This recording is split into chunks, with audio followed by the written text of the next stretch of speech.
Halo, perkenalkan nama saya Andre Wahyu Gunawan dengan NIM 11225000012. Kali ini saya akan membacakan seputar pertanyaan mengenai materi sosiologi. Ilmu sosiologi penting dalam memahami kehidupan industri, karena industri tidak hanya berkaitan dengan mesin, teknologi, dan produksi, tetapi juga manusia dan hubungan sosial di dalamnya. Ilmu sosiologi membantu menjelaskan hubungan antara pekerja dan manajemen, juga membantu memahami bagaimana budaya tersebut memengaruhi produktivitas, loyalitas karyawan, dan pengambilan keputusan. Ilmu sosiologi penting karena memberikan pemahaman menyeluruh tentang aspek sosial dalam kehidupan industri, sehingga industri dapat berkembang tidak hanya secara ekonomi tetapi juga secara sosial dan berkeadilan. Contohnya, jika ada konflik antara buruh dan manajemen terkait upah dan jam kerja, ilmu sosiologi dapat membantu memahami konflik dan menemukan solusinya. Menurut ilmu sosiologi, individu dan struktur sosial saling mempengaruhi dan tidak dapat dipisahkan. Struktur sosial membentuk perilaku individu, sementara tindakan individu juga dapat mempertahankan atau mengubah struktur sosial. Hubungan individu dan struktur sosial bersifat timbal balik. Struktur sosial membentuk perilaku individu melalui norma dan aturan, sementara individu melalui tindakan dan interaksi sosial dapat mempertahankan atau mengubah struktur sosial tersebut. Contohnya, seorang karyawan harus datang tepat waktu dan mengikuti aturan perusahaan. Ini menunjukkan struktur sosial memengaruhi perilaku individu lewat aturan dan hierarki. Peran sosial adalah seperangkat harapan, norma, dan tanggung jawab yang melekat pada status seseorang dalam masyarakat atau organisasi. Dalam dunia kerja, peran sosial sangat memengaruhi bagaimana pekerja bersikap, bertindak, dan berinteraksi. Bagaimana peran sosial memengaruhi perilaku pekerja? Yang pertama, mengarahkan tindakan dan sikap kerja. Kemudian yang kedua, mengatur hubungan antar individu. Dan yang ketiga, menentukan tanggung jawab dan keputusan. Contohnya, seorang manajer memberi arahan, mengevaluasi kinerja, dan mengambil keputusan karena peran sosialnya menuntut kepemimpinan dan tanggung jawab. Status sosial adalah kedudukan atau posisi seseorang dalam struktur sosial yang disertai hak, kewajiban, dan penghargaan tertentu. Status sosial memengaruhi cara seseorang diperlakukan dan berperilaku dalam lingkungan sosial. Jenis status sosial ada dua, yaitu yang pertama adalah status bawaan, kemudian yang kedua adalah status yang diraih. Jabatan mencerminkan status sosial di lingkungan kerja. Status menentukan wewenang dan tanggung jawab.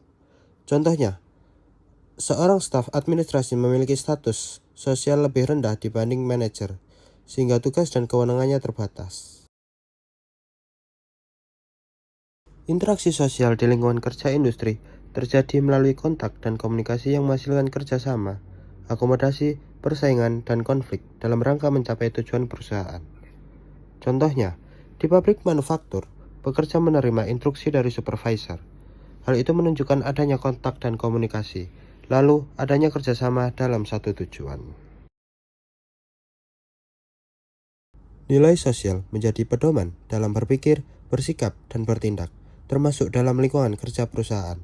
Nilai yang dianut perusahaan memengaruhi sikap, norma, etos kerja, serta hubungan kerja antar pegawai. Contohnya, perusahaan yang menjunjung nilai disiplin menerapkan aturan jam kerja yang ketat dan sanksi yang jelas.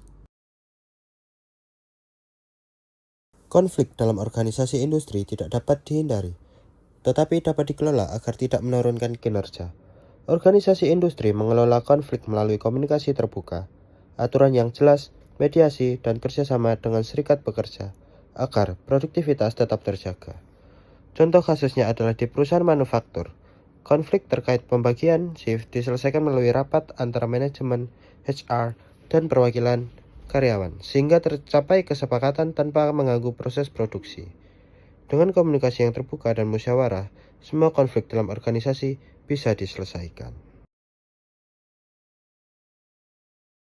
Perkembangan industri membawa perubahan besar struktur sosial masyarakat, yaitu pola hubungan, pembagian peran, dan stratifikasi sosial dalam kehidupan bermasyarakat.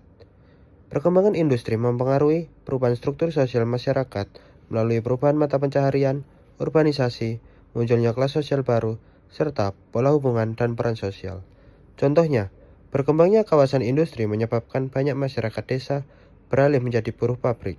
Muncul perumahan pekerja, serta perubahan gaya hidup dan pola interaksi sosial.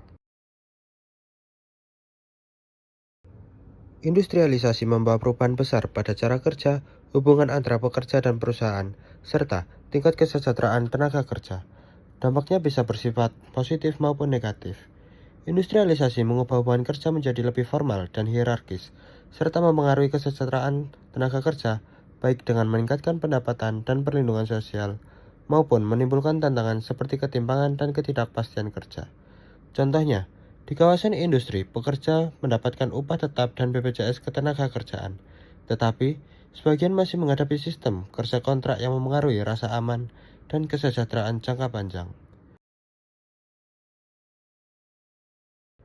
Budaya organisasi adalah seperangkat nilai, norma, kebiasaan, dan cara kerja yang dianut bersama oleh anggota organisasi.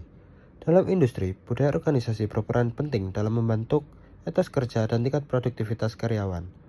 Budaya organisasi berperan membentuk etos kerja karyawan melalui nilai dan norma yang dianut bersama, sehingga berdampak langsung pada motivasi, efisiensi, dan produktivitas kerja di industri. Contoh kasusnya adalah perusahaan manufaktur yang menanamkan budaya, disiplin, dan keselamatan kerja K3 akan memiliki karyawan yang patuh SOP, mengurangi kecelakaan kerja, dan meningkatkan produktivitas secara berkelanjutan.